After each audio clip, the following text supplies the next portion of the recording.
So I bought a Wii U in 2023.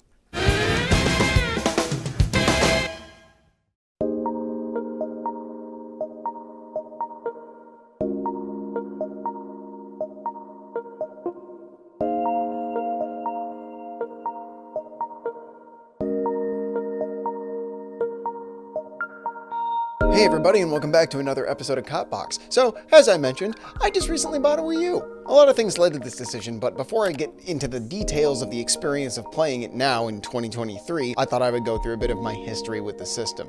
So I've been a Nintendo guy since I got my N64 in I think 1998. I was always really loyal to the brand and never really felt I needed to get anything else besides that. I kind of heard of PlayStation and Sega, but when I was a kid, didn't matter. It was all Nintendo all the time. Though the first time I really truly wavered away from that was because of two games. The first game was Battlefront on the PS2. That was the first time where I was like, well gosh, okay, maybe some of these other systems might have some games that I want to play. Okay, realistically, what I was saying is, why didn't they bring this to the GameCube? Why didn't they get to bring Battlefront to the GameCube? But the one that really sold me was the first time I played Halo Combat Evolved on the Xbox, and I was like, whoa, this game's incredible, and it still is. But that never really fully strayed me away. I still was like, you know what? All I need to do is get the newest Nintendo console. Surely I'll keep up with what's going on. I loved the Wii. I loved the GameCube. I love my 64. So when they announced the Wii U, although I thought the name was kind of weird, I of course was like, well, yeah, it's the next Nintendo console. It's the first one in HD. This is gonna be incredible. We're gonna get all these first-party titles now playing in HD with online gaming and stuff like that. Oh yeah, I was ready for the future. I remember leaving Thanksgiving dinner early that year to get down to the mall for Black Friday sales, like right at midnight, so I could scamper in there, and I managed to snag myself a white Wii U. And I did love that thing when I first got it, but of course the first thing that I kind of noticed is that the launch lineup was a little bit weird. It didn't have a whole lot of stuff that drew me in, but it did have Batman Arkham City, which was great. That was a game I had been meaning to get around to for a long time, so I was super excited to play that. Then just a short time after getting the Wii U, I ended up getting a better job and I was making more money, and I ended up going in on a PS4. A couple of my friends already had one, so I picked one up so I could play some games with them.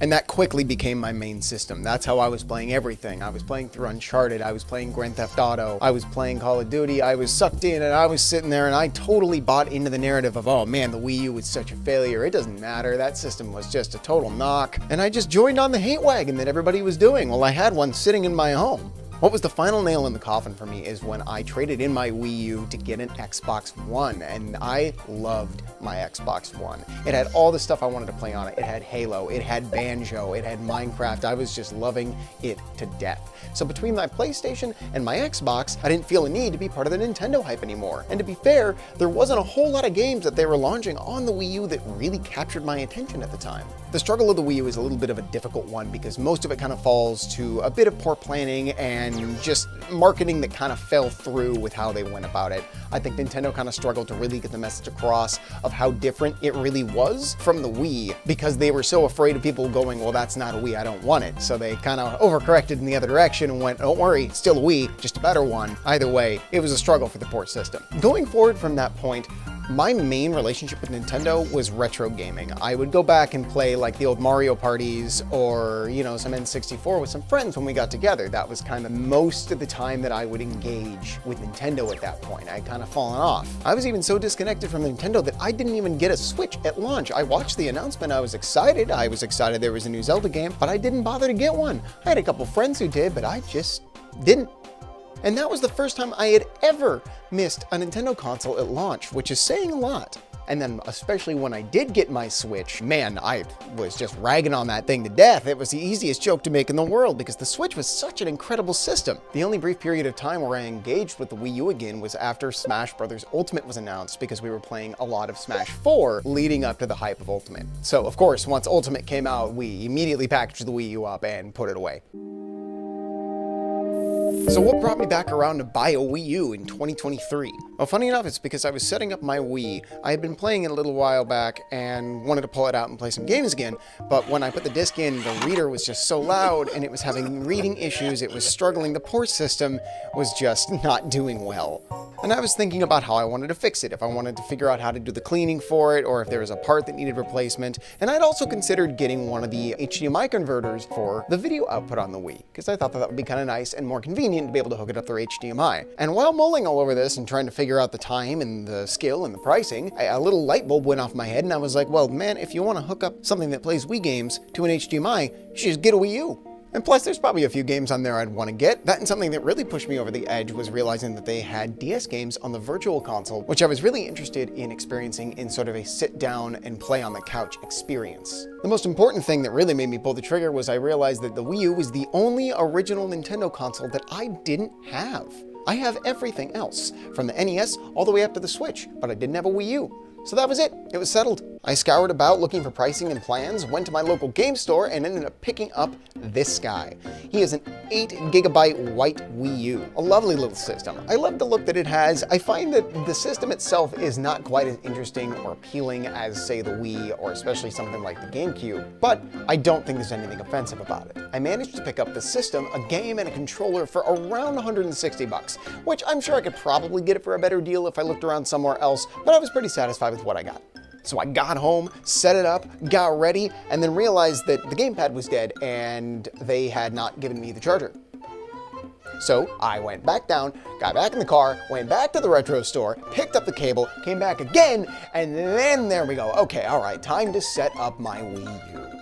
But of course, there was another problem. I realized that my gamepad wouldn't stay charged. I could plug it in, fully charge it up, and then it would die in like less than 5 minutes, which is not good. Apparently that is something that is known to happen to gamepads, is sometimes the batteries can fault after time. So I ended up going online and scavenging around eBay, found the battery that goes into the Wii U gamepad, ordering one of those and the micro screw that goes with it so I could replace the battery. Here, like this. Yeah, it's this thing. This is the battery for the Wii U gamepad. Bet you've never seen one of those before. Probably didn't even think about it. So after all was said and done, I had some games, I was downloading some of my old titles, and I was finally on my Wii U. Go like this. Cool.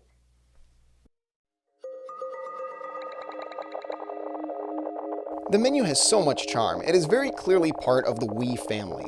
I love all the little floating pieces in the background on the menu. And all of it works so well with the most important part, the gamepad.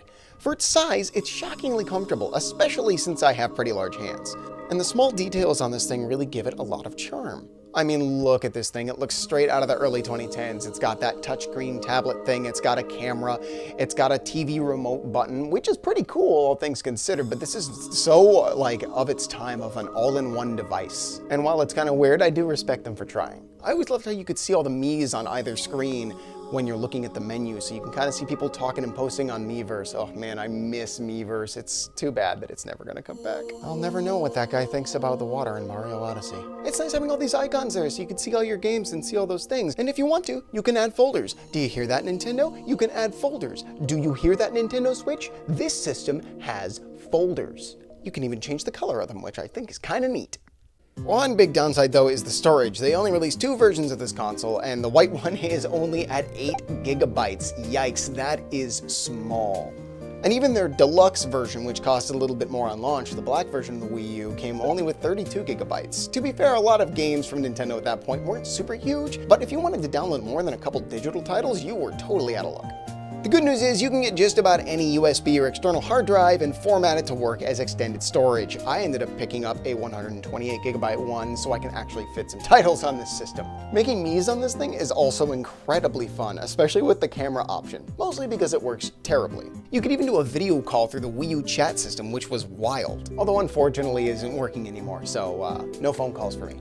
I think I did it a grand total of once with my original Wii U. The system also had a huge powerhouse of doing non-split screen multiplayer on the same console. Not many games took advantage of it, but those that did, having one player on the screen and another on the gamepad, made it a pretty cool experience.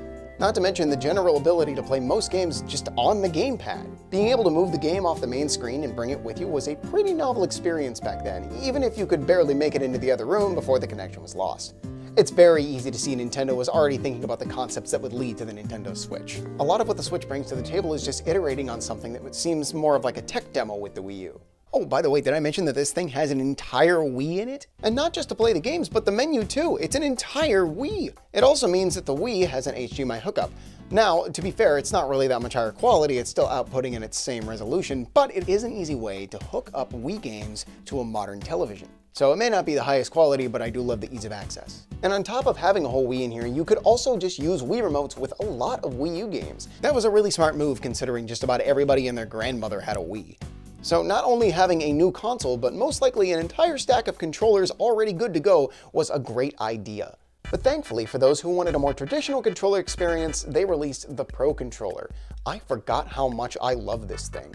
It's got a higher right stick, which is interesting because I feel like they were like, okay, Sony's got their sticks on the bottom. Microsoft's got like the alternating sticks. What are we gonna do? I'll just put them all on the top, I guess. I don't know. You know, so it was sort of this like each system had their own stick placements. To be fair, I also believe that part of that was so you would have the D-pad and the buttons next to each other to sort of simulate Super Nintendo and general retro controls, which I am a big fan of. And speaking of Xbox, a huge reason I love this controller is that the form factor reminds me a lot of a classic Xbox 360 controller, which to this day I still consider one of the best controllers ever made. The thing is though, this didn't have any analog triggers. To be fair, the Wii didn't have any analog triggers on any of its controllers. I think the only system that Nintendo has ever released with analog triggers is the GameCube. Guess they just did it too good on those, can't really iterate past perfection. This controller also has an insane battery life, lasting up to, no joke, like 80 hours on a single charge. But I didn't pick up this controller at first since they are still a bit pricey. But I still wanted a second controller so we could play multiplayer games. So I picked up this, the Afterglow Wii U controller. It was the third-party Pro controller that sold for noticeably less than official Pro.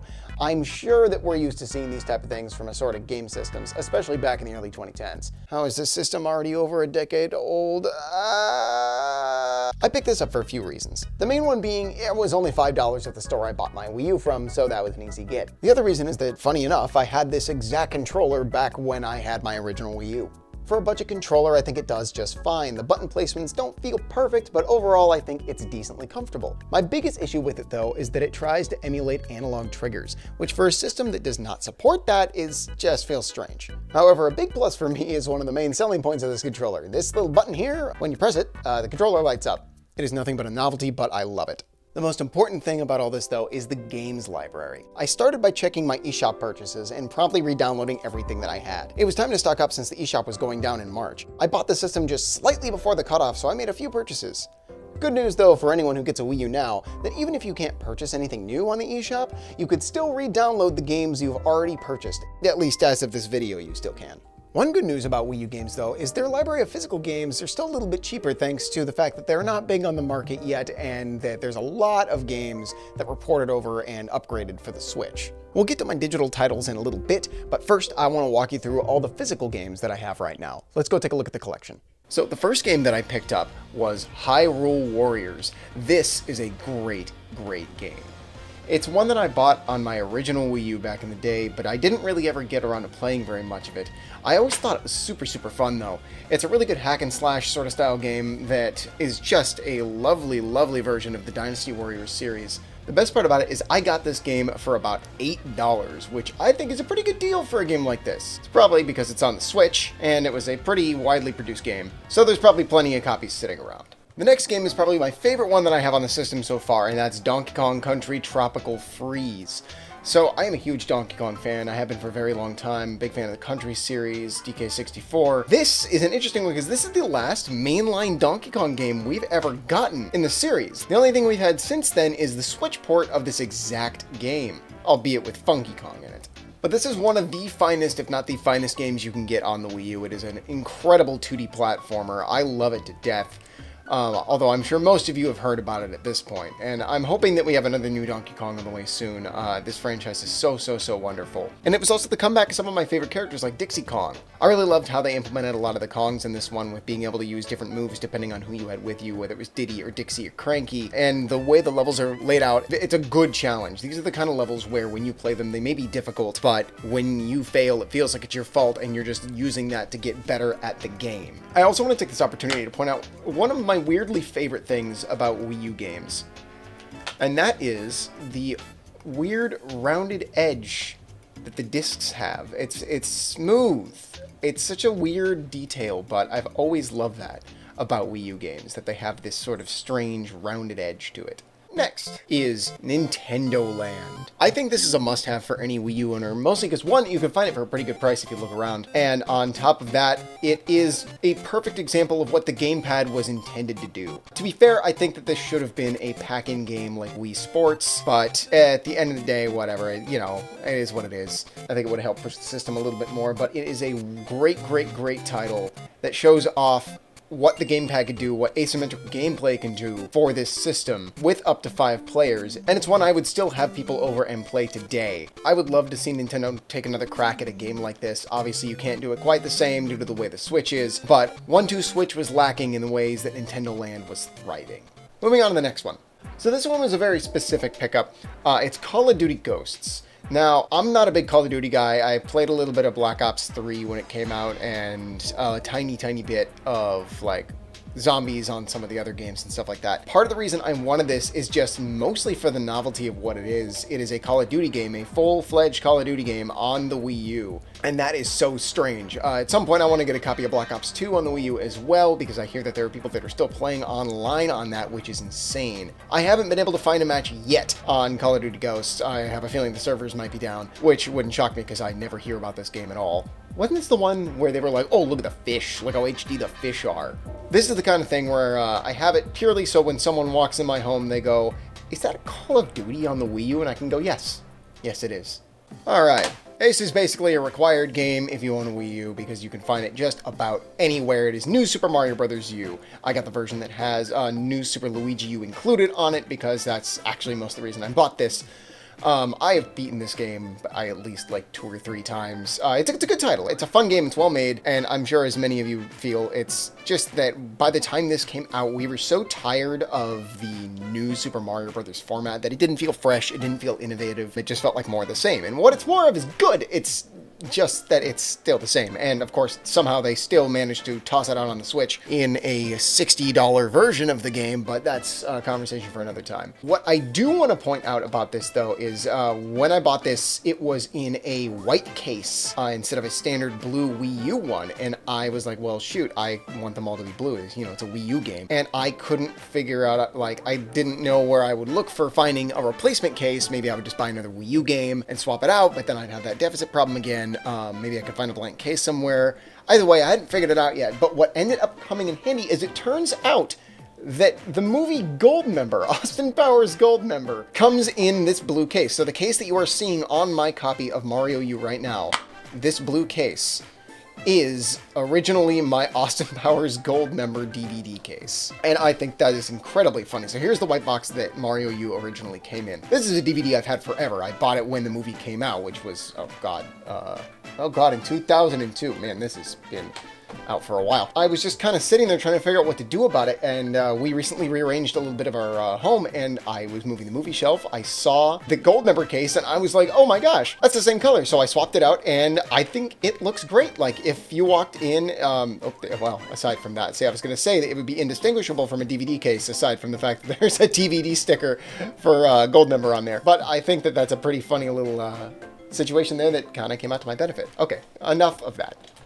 The final game I have physically is, of course, Super Smash Bros. For Wii U. This is such an important game to me because I feel like it kind of got forgotten when Ultimate came out, understandably so. I mean, Ultimate is... it's Ultimate. It's literally in the name of the game. I sunk a lot of hours into this with my roommates at the time when Ultimate was, like, you know, coming out. When the announcement had been made, we were all getting back into the Smash Brothers hype, and this was the game that we played a lot. It's a really solid Smash Brothers, and I feel like a lot of people don't give it as much love as it deserves. It's not quite as revolutionary as Melee, and it doesn't have something quite as distinct as the Subspace Emissary like Brawl, but it's an important stepping stone in the Smash Brothers franchise, especially considering the fact that they managed to fit it on a 3DS. I don't have it installed on mine, but, you know, for visual purposes.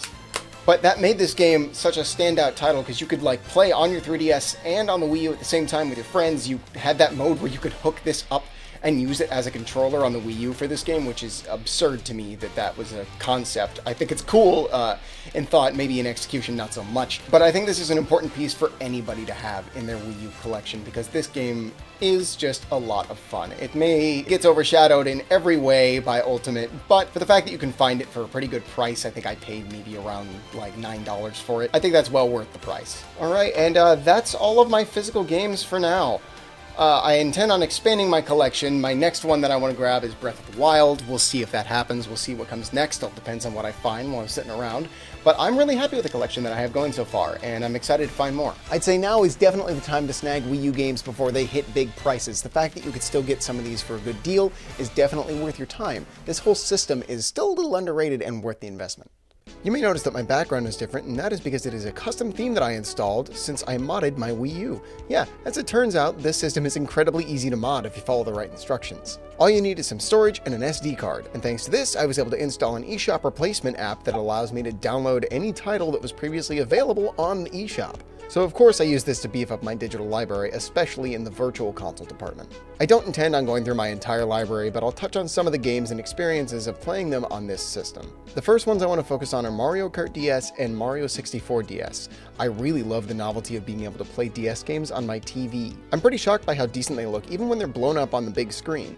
The gamepad gives a great amount of options for the DS games and the ergonomics for it. I prefer having separated top and bottom screens, at least for the games I tend to play, but for the more touchscreen heavy games, they do give you multiple layouts that you can try to figure out what the best way is to play these games. This is probably the only time Nintendo can get this specific with DS emulation. It's pretty neat. I of course also grabbed a lot of N64 games. My only real issue is some games are strangely dark. I think it's an emulation issue, I'm not 100% sure. And while it may not be a perfect visual emulation for these games, we booted up Mario Kart 64 and had quickly forgotten about it and had a blast. I may have these games on other systems already, but I do love the convenience of having all of it right there on the Wii U. It's also great having some Game Boy Advance and Super Nintendo games that haven't made their way over to the Switch yet, though I'm hoping most of them are on their way. We do have games like Metroid Zero Mission, which is currently only available on the Wii U. Although I wouldn't be shocked if that game's coming to the Switch pretty soon. There are also some great Wii titles that you could download if you don't own them physically. It's got Wario Land Shake It and even the Metroid Prime trilogy. I also have a good handful of just standard Wii U games downloaded to my console. One of them that I'm happy to have here is the original Super Mario Maker.